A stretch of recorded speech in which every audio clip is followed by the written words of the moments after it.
Assalamualaikum warahmatullahi wabarakatuh. Halo, jumpa lagi dengan saya Elis Tiawati Effendi Laos. Biasa dipanggil Elis, saya merupakan mahasiswi Magister Farmasi pada Universitas Pancasila. Nah, kali ini saya ingin membagikan tutorial bagaimana cara melakukan Procure to Pay pada aplikasi Odoo versi 14. Tapi sebelumnya, apa sih Procure to Pay itu sendiri? Nah, Procure to Pay secara generik bisa dianggap sebagai suatu proses pengadaan barang. Procure to pay adalah proses melakukan pengadaan yang diterima atas aset perusahaan sampai diterimanya, di mana pembelian dilakukan baik produk maupun jasa, ini yang ditawarkan dalam jumlah yang besar. Nah, di sini Procure to Pay sendiri bukanlah suatu teknologi, melainkan proses yang berkaitan dengan procurement. Secara umum, Procure to Pay ini memiliki 3 proses utama, yaitu yang pertama adalah permintaan, kedua pembelian, dan ketiga adalah pembayaran. Nah, kita masuk ke tutorialnya. Nah, pertama-tama kita masuk ke Google Chrome dan kita login ke aplikasi Odoo. Di sini kita masukkan email dan sandi yang dulu kita sudah buat.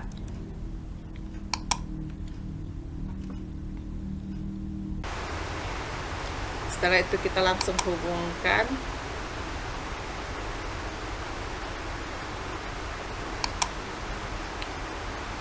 Nah, di sini ada berbagai macam modul yang bisa kita install sesuai kebutuhan. Tapi penggunaan untuk proses Procure to Pay, kita cukup membutuhkan modul Purchase dan Inventory. Bisa juga ditambahkan dengan Sales. Nah, di sini kita lanjut ke menu aplikasi, kita masuk ke menu Setting. Di menu setting bagian atas ada user and company. Di sini kita bisa klik, kita bisa menambahkan user ataupun company-nya. Nah, di sini saya masuk ke company dulu. Di sini saya udah buat ada 3 perusahaan. Nah, teman-teman kalau ingin membuat, di sini tinggal klik buat aja, creative-nya bisa diisi di sini. Teman-teman mau isi apa? Terus alamatnya di mana, dilengkapi saja semua yang ada di sini.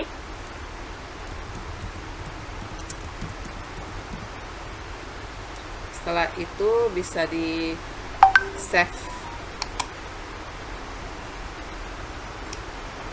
Nah, setelah di save, di sini akan muncul, bisa kita lihat di company-nya.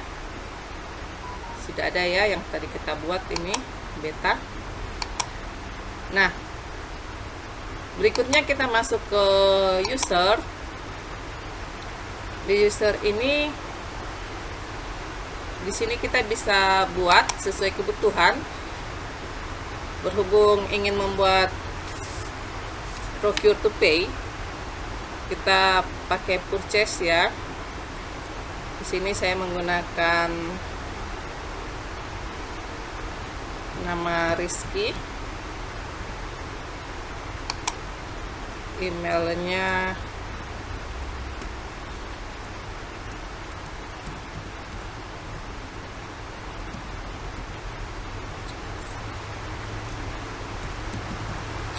ot.com. Ini hanya contoh ya, saya menggunakan ot.com karena perusahaan saya di sini adalah PT OT. Nah, karena ini adalah untuk user purchase, jadi untuk salesnya saya kosongkan,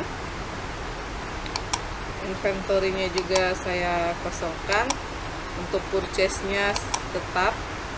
Nah, di sini untuk advisor-nya saya kosongkan, untuk accounting dan website-nya juga saya kosongkan. Setelah itu teman-teman save. Nah, setelah di save, Jangan lupa di sini ada action, kita buat password untuk si Rizky-nya. Ini harus dibuat ya. Untuk berikutnya kita bisa login masuk ke akunnya si Rizky. Ini terserah teman-teman mau buat apa.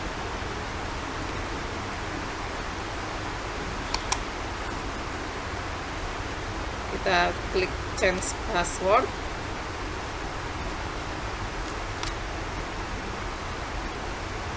Nah, kita lihat ya. Oke, di sini sudah ada si Rizky. Berikutnya kita buat lagi untuk inventory. Di sini buat inventory kita buat saja namanya si Abdul. Ini hanya contoh.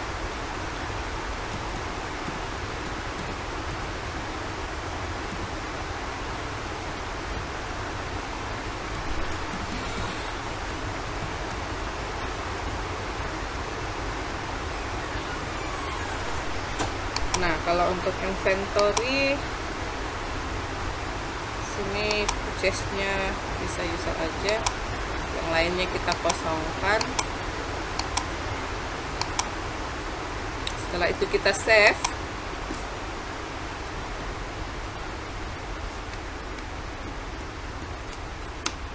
Setelah di save, teman-teman jangan lupa kita buat password. Sama tujuannya agar si Abdul bisa mengakses akunnya ya.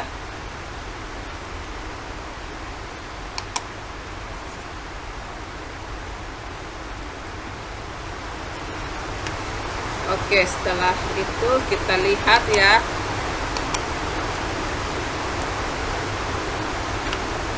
Di sini juga sudah ada si Abdul. Berikutnya kita buat akun buat bagian penjualan sales. Di sini kita buat saja sales@ot.com. Nah, dia sales di situ biarin untuk di salesnya. Inventory-nya kita kosongkan, purchase-nya juga kita kosongkan, accounting-nya juga kita kosongkan, dan website-nya juga kita kosongkan. Kita save.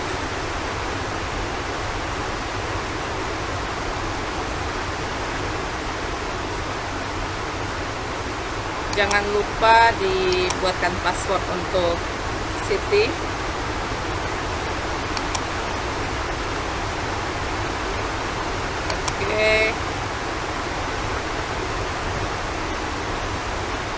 Nah, setelah selesai semuanya, kita lihat di user.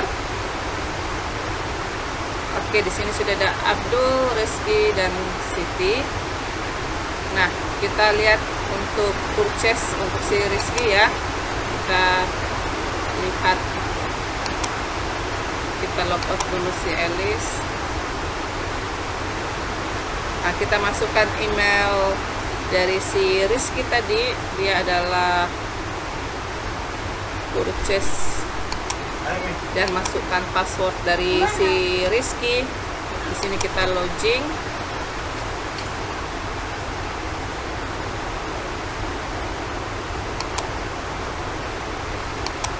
Nah, untuk kita sudah masuk ya di akun si Rizky. Di sini nama Rizky. Dia sudah punya menu purchase khusus buat dia.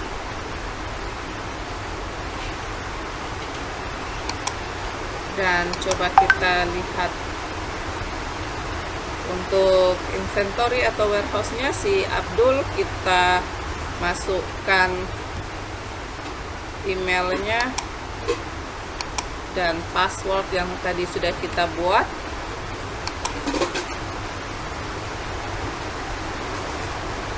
Nah, ini juga sudah masuk ke akun Abdul. Di sini dia memiliki akses untuk inventory-nya. Terus untuk salesnya kita lihat akunnya Siti.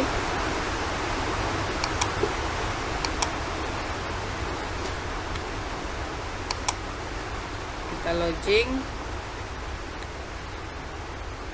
Nah, di sini untuk city bagian penjualan sudah ada menu salesnya. Nah, berikutnya kita lanjut ke proses procure-nya sendiri. Pertama-tama kita melakukan purchasing, kita login ke akun purchase.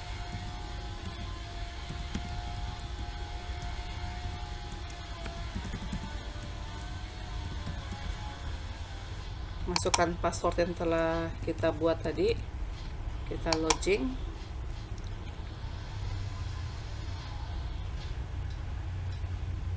Oke, kita sudah masuk ke akun si Rizky. Di sini ada menu purchase, kita klik. Nah, di sini ada order untuk kita membuat request for quotation, ada produk, ada reporting dan configuration. Nah, ini kita mau buat RFQ-nya. Di sini kita buat baru ya, kita buat baru. Di sini kita langsung saja pilih vendor apa. Di sini saya contohkan PT Sanbe. Terus untuk produknya di sini kita tinggal klik. Kita mau produk apa? Contohnya saya mau order Sanbe Kids. Jangan lupa ngisi kuantitinya, berapa banyak yang ingin kita beli. Misalkan saya ingin membeli 300 botol. Di sini harganya 35.000. Terus saya ingin membeli Sunmol tablet. Misalkan saya ingin membeli 250 box. Harganya per box 25.000. Nah, di sini sudah otomatis ya dengan teksnya 11%. Setelah itu kita save. Nah, setelah save di sini masih RFQ, kita send by email. Buat permintaan by email ke vendornya PT Sanbe. Di sini ada langsung otomatis ya, ada RFQ-nya PDF. Ini bisa kita print juga. Kita langsung send, kita kirim ke vendornya. Nah, setelah ini di sini ada pertanda RFQ-nya dalam pengiriman. Setelah itu kita konfirmasi order. Nah, di sini purchase-nya telah order. Sampai di sini langkah purchase-nya selesai. Kita masuk ke warehouse inventory ya. Kita logout dulu dari akun purchase. Kita masuk ke akun inventory. Tadi kita buat inventory atas nama Abdul. Kita masukkan passwordnya. Kita login. Setelah login kita masuk ke inventory. Ini sudah akun si Abdul ya. Nah, di sini ada 2 resep. Kita lihat ya. Ini ada yang kemarin, ada yang tadi baru kita buat. Ini tadi PT Sanbe. Nah, di sini kita lihat yang tadi dibuat sama teman di purchasing. Di sini ada Sanbe Kids. Tadi dia pesannya 300. Nah, kita edit dulu nih. Kita menerimanya berapa, betulan 300. Kita klik 300. Di sini untuk Sunmol tabletnya misalnya tadi di order 250 ya. Oke, kita save. Setelah save, di sini statusnya sudah ready. Nah, untuk menyelesaikannya kita tinggal validasi. Kita validasi bahwa barangnya sudah sesuai. Nah, setelah validasi maka di sini akan jadi selesai. Done. Nah, demikianlah tutorial bagaimana melakukan procure to pay pada aplikasi Odoo versi 14. Semoga bermanfaat. Lebih dan kurangnya saya mengucapkan mohon maaf. Terima kasih. Wassalamualaikum warahmatullahi wabarakatuh.